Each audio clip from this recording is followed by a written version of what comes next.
Selamat pagi anak-anak, selamat bertemu kembali melalui video pembelajaran kita kali ini.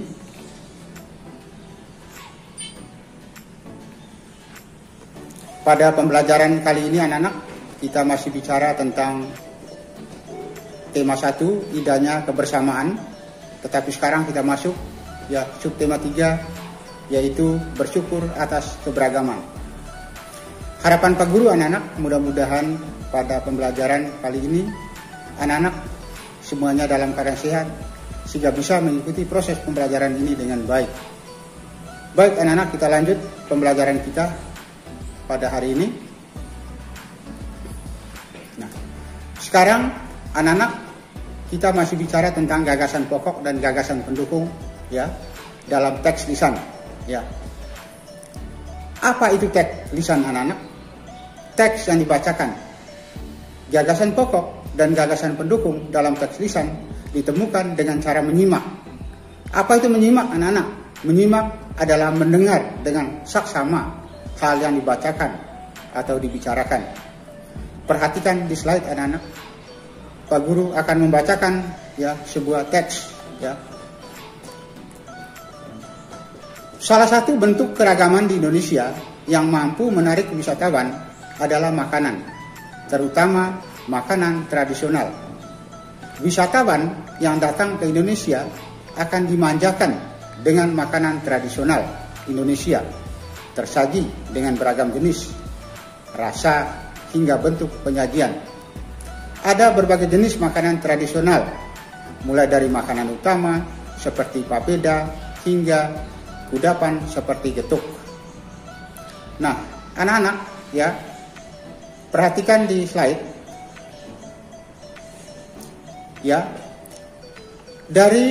ini anak-anak ada kalimat utamanya dari kata salah sampai kata tradisional. Ini merupakan kalimat utama daripada teks tersebut. Kemudian kalimat penjelas yaitu dari kata wisatawan sampai kata getuk. Nah, apa itu wisatawan anak-anak? Wisatawan itu adalah seseorang yang bepergian dengan tujuan untuk rekreasi, itu namanya wisatawan. Nah, sekarang perhatikan anak-anak, apa gagasan pokok daripada teks tadi? Gagasan pokoknya adalah makanan tradisional Indonesia mampu menarik wisatawan.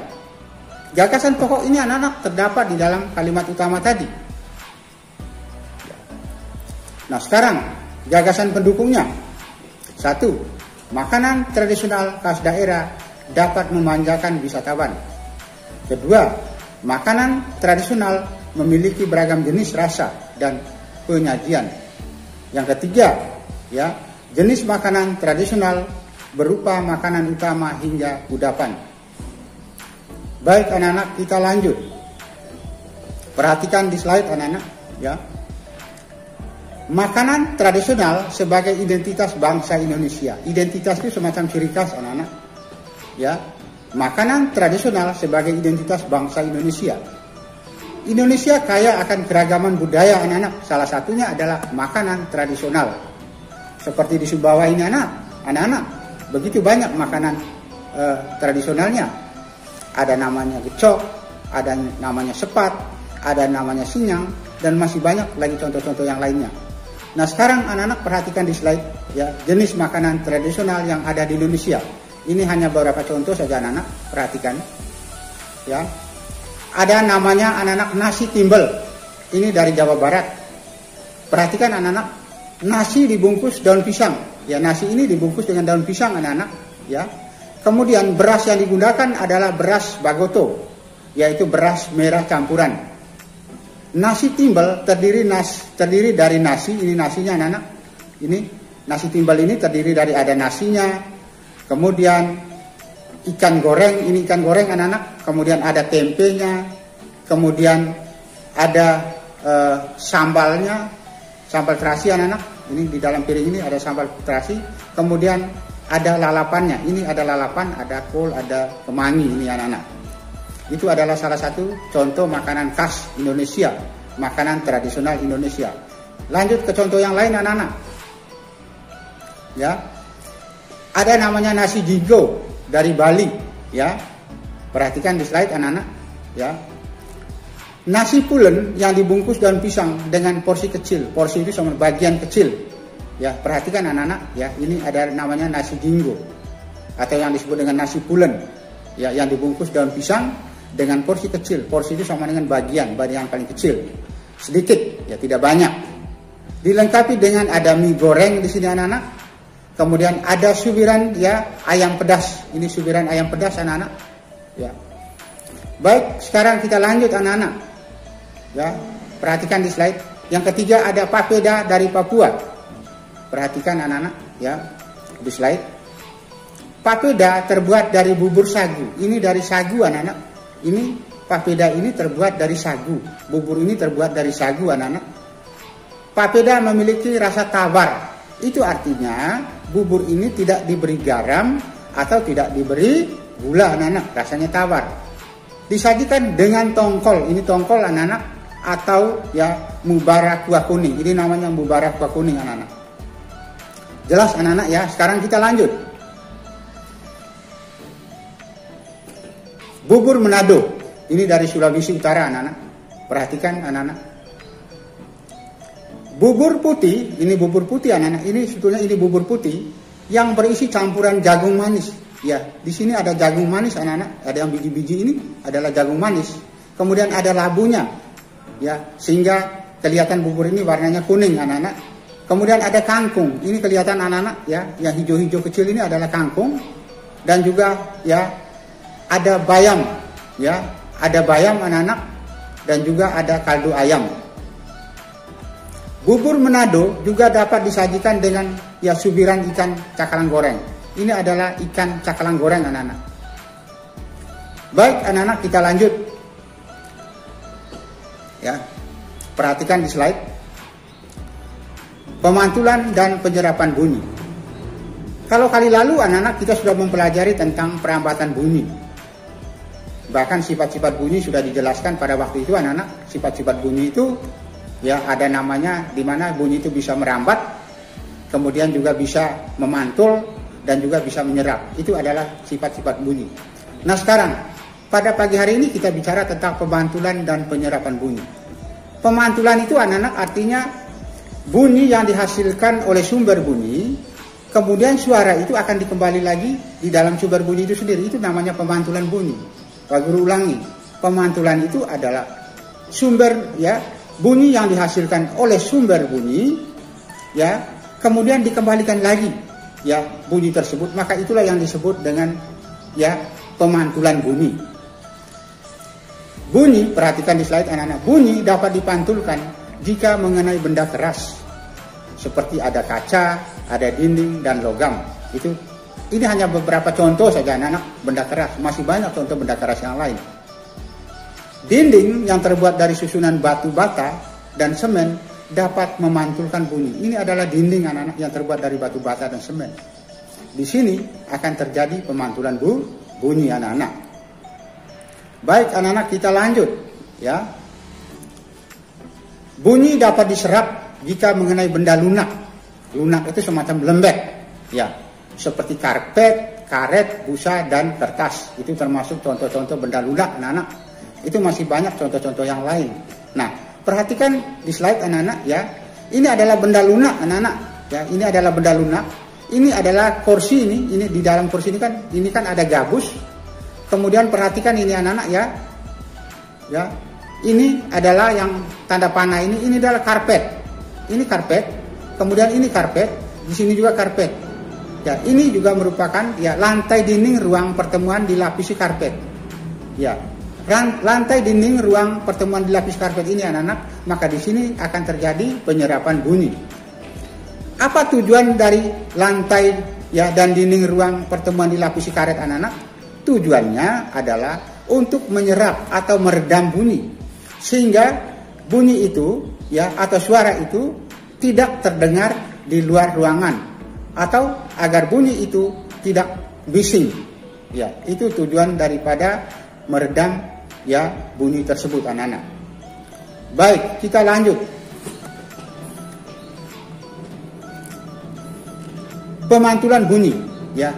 Berdasarkan sifatnya anak-anak ya, Ya, pemantulan bunyi itu ya sebagai berikut. Pak Guru ulangi, berdasarkan sifatnya pemantulan bunyi itu sebagai berikut. Ada namanya anak-anak ya bunyi pantul. Ya. Bunyi pantul ini memperkuat bunyi asli. Contohnya anak-anak ya. Ini contoh, perhatikan ya di slide. Ketika bernyanyi di kamar mandi. Anak-anak pernah bernyanyi di kamar mandi tidak? Ketika ya kita menyanyi di kamar mandi, sekalipun suara kita kecil anak-anak, maka di situ terjadi bunyi pantulan. Ya. Bunyi pantulan ini anak-anak ya. Ini terjadi jika, perhatikan baik-baik anak-anak. Bunyi pantulan ini terjadi jika ya jarak antara sumber bunyi yang dimaksud di sini adalah yang menyanyikan tadi dengan dinding ruang yang dimaksudkan tadi ada tembok kiri kanan di dalam kamar mandi itu jaraknya kurang dari 10 meter. Maka di situ akan terjadi bunyi pantul. Pak Guru ulangi anak-anak, bunyi pantul ini anak-anak akan terjadi jika jarak antara sumber bunyi dengan dinding pantul kurang dari 10 meter. Baik, kita lanjut anak-anak. Gema. Gema ini adalah yang muncul setelah bunyi asli.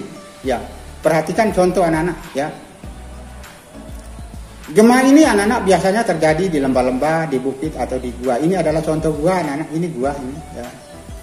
Ketika anak ini berteriak, "Aku!" maka di situ terjadi gema anak-anak.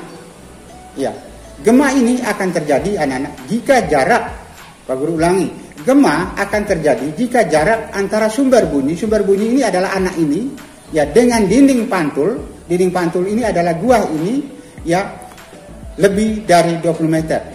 Pak Guru ulangi, gema ini akan terjadi jika jarak antara sumber bunyi dengan dinding pantul yang lebih dari 20 meter. Baik anak-anak, Pak Guru lanjutkan. Gaung terdengar bersamaan bunyi asli anak-anak. Contoh anak-anak. Ya, ini perhatikan contoh ya. Ini ada seorang anak di lereng gunung anak-anak ya. Dia sedang ya berteriak kata halo. Ya. Di sini akan terjadi gaung anak-anak. Ya, akan terjadi gaung. Gaung ini terjadi jika anak-anak perhatikan baik-baik. Gaung ini terjadi jika jarak antara sumber bunyi ini adalah anak ini ya dengan ya dinding pantul itu sekitar 10 sampai 20 meter. Pak Guru ulangi, gaung terjadi jika jarak antara sumber bunyi dengan dinding pantul sekitar 10 sampai 20 meter. Maka di situ terjadi gaung. Baik anak-anak, kita lanjut. Apa saja manfaat bunyi pantul anak-anak? Ya, manfaat bunyi pantul salah satunya adalah mengukur kedalaman laut. Perhatikan di sini anak-anak, ada bunyi yang datang kemudian dipantulkan kembali karena ada batu karang di bawah, maka bunyi itu kembali lagi ke kapal. Suara bunyi itu datangnya dari kapal anak-anak, datangnya dari kapal, kemudian dipantulkan lagi ke atas ke kapal karena di bawah ini ada benda keras yaitu karang. Kemudian manfaat bunyi pantul yang lain anak-anak ya. Untuk mengetahui kedudukan benda laut. Perhatikan anak, ini adalah kapal anak-anak. Dari kapal ini anak-anak ya ada gelombang datang. Ini gelombang datang ini anak-anak, gelombang datang ini yang nyambung ya, yang garis nyambung ini, bukan yang putus-putus, garis nyambung ini anak-anak ya. Ini adalah gelombang datang. Kemudian gelombang pantulnya adalah gelombang yang garis yang putus-putus ini. Untuk mengetahui kedudukan benda laut. Manfaat bunyi pantul itu adalah untuk mengetahui ya kedudukan benda laut. Apa saja benda laut yang ada di sini anak-anak? Di slide ini ada kapal selam dan ada ikan. Ya. Baik anak-anak, ya. Demikian ya video pembelajaran kita kali ini. Mudah-mudahan video pembelajaran ini anak-anak ya merupakan media agar anak-anak bisa terus belajar di rumah, dan harapan Pak Guru anak-anak tetap sehat dan tetap menjaga jarak sehingga kalian semuanya ya tetap dalam kondisi yang prima, kondisi yang sehat. Jangan lupa ya tetap menggunakan masker ketika berada di luar rumah. Selamat belajar anak-anak. Sampai bertemu di video pembelajaran berikutnya. Sampai berjumpa kembali pada episode selanjutnya. Salam DJTM. Terima kasih. Dadah.